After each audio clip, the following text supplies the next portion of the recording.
truck today is because there's been so many gas leaks up in this engine room that when you start it, it just stinks to high heaven.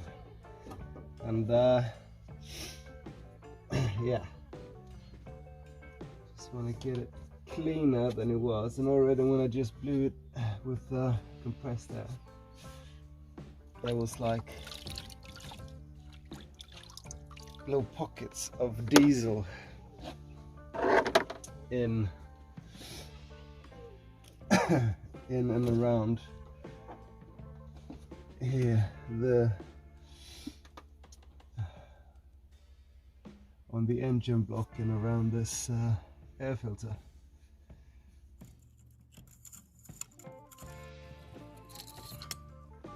Funny thing with American cars, that one is for the brake fluid, and it says, it always has a description, you know, on it. That's American cars for you. Always make it as simple as you can.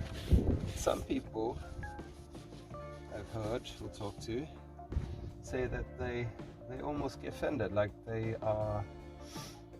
feel like somebody thinks they're stupid. I think it's great. I mean, I don't know that much about cars, and everything where I don't have to consult somebody who works with cars is just great. So thanks for that, America. That's better.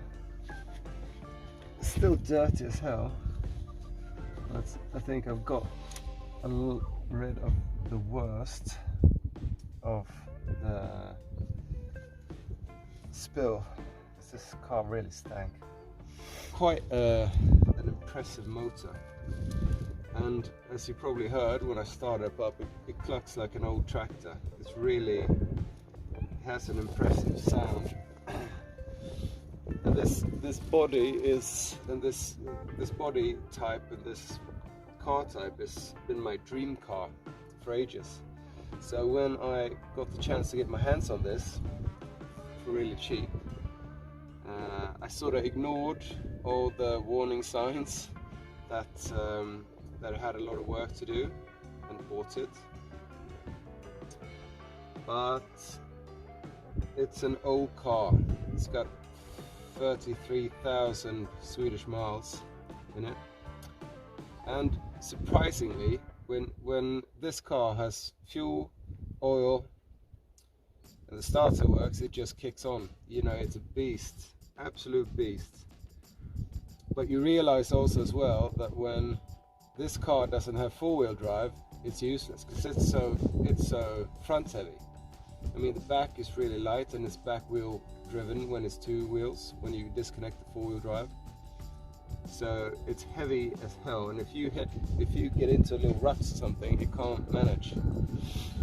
So in the front wheels you have two hubs, and when you engage the four-wheel drive, the hub connects and it will rotate.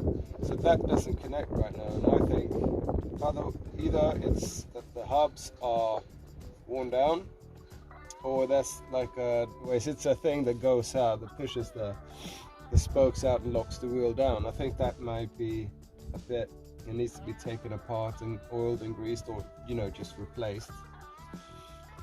There are, you know, options where you can do, if it's the hubs, you can just get a manual set. It's like a kit that you put in, and then you just, you know, turn the knob manually from outside.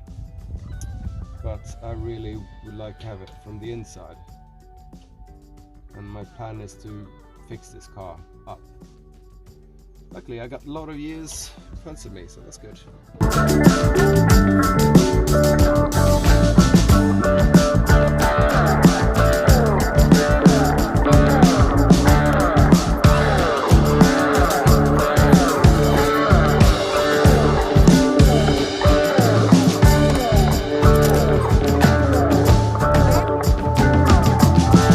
Problem, that's when we drive down the hill from our house, the car stops, and I think it doesn't get enough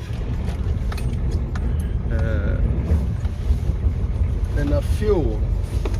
So my suspicion is that this fuel line doesn't really reach when it goes downhill a bit and there's low gas. So I tanked it up a bit and we'll see if I'm wrong or right.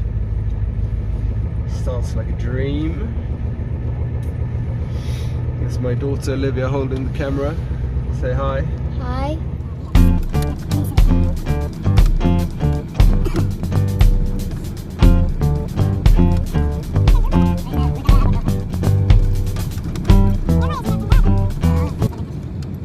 Alright, so it usually dies around here, but today it's good. So keep it more fuel in it. That's the trick. Who knew?